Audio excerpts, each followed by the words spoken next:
रमेश नाम का एक किसान था।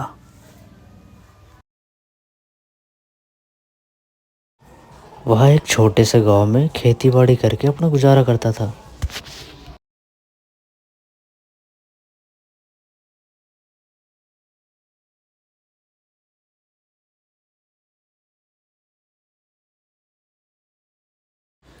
एक दिन वह खेत में काम कर रहा था। अचानक काम करते समय जमीन से कुछ आवाजें आती हैं। वह देखता है कि इस मिट्टी के नीचे क्या है, यह कैसी आवाज़ है, और वह थोड़ी मिट्टी खोदने लगता है। तब उसे मिट्टी के नीचे एक मटका होता है। वह मटके के अंदर देखता है, मटका बिल्कुल खाली होता है। रमेश मन ही मन सोचता है, अरे ये क्या, इतनी मेहनत करने का भी कोई फायदा नहीं हुआ। फिर भी कोई बात नहीं, मैं इस मटके को घर लेके जाता हूँ। रमेश मटके को अपने घर लेके चला जाता है।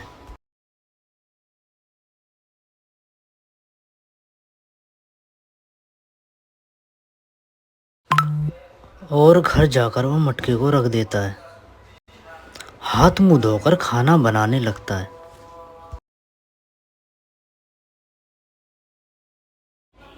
रमेश काम करते समय बोलता है, काश मुझे खाना बना हुआ मिल जाता तो कितना अच्छा होता। अलग अलग प्रकार के व्यंजन का भोजन करता, वाह ओहो, मज़ा ही आ जाता। लेकिन मेरी किस्मत में कहाँ है ये सब। तभी उसे खुशबू आने लगती है। वह सोचता है, इतनी अच्छी खाने की खुशबू कहाँ से आ रही है। वह चारों ओर देखता है। तभी उसकी नज़र मटके पर जाती है। रमेश मटके में देखता है तो उसमें उसे बहुत सारे अलग अलग प्रकार के भोजन दिखते हैं। और वह सोच में पड़ जाता है और सोचता है कि यह खाना कहाँ से आया।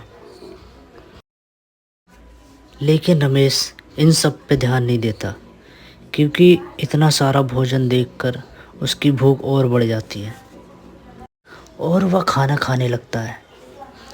खाना खाने के बाद वह पानी ढूंढता है, किंतु उसे पानी नहीं मिलता, क्योंकि घर में पानी ख़त्म हो गया था।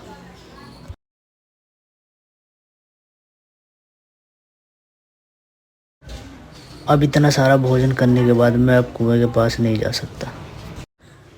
काश ऐसी चमत्कार फिर हो जाए, पानी में मुझे यही मिल जाए। यह बोलकर वह मटके के पास जाकर बैठ जाता है। तभी उसे मटके से पानी की आवाज़ आने लगती है। रमेश मटके में देखता है तो उसे पानी सही में दिखता है और वह पानी पीने लगता है।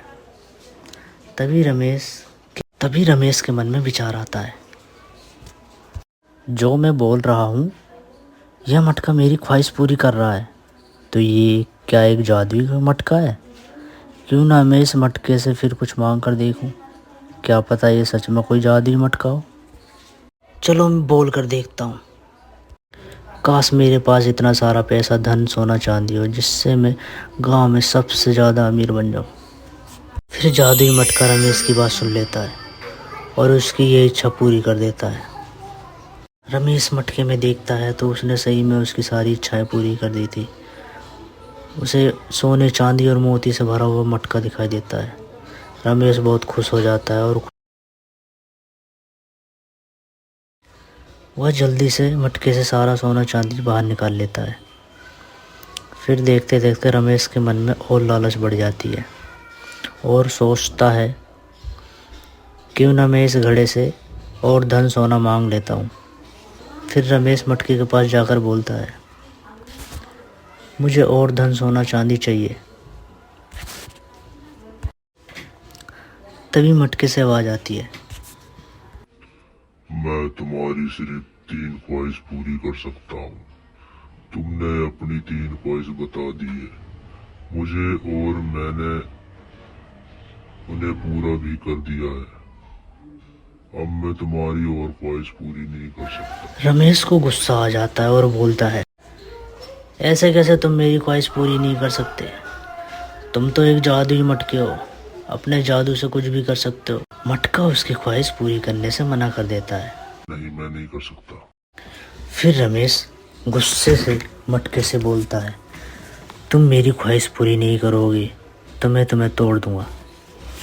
तुम मुझे तोड़ दोगे तो जो भी मैंने ख्वाहिश पूरी करी है वो मेरे साथ ही खत्म हो जाएगी।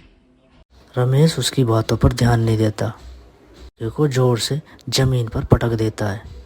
वह मटका टूट जाता है। मटका टूटते ही रमेश की जितनी भी ख्वाहिशें पूरी हुई थी सारी गायब हो जाती है। रमेश यह सब देखकर बहुत पछतावा करता है और बोलता है, यह मैंने क्या कर दिया, मुझे मटके की बात सुननी चाहिए थी।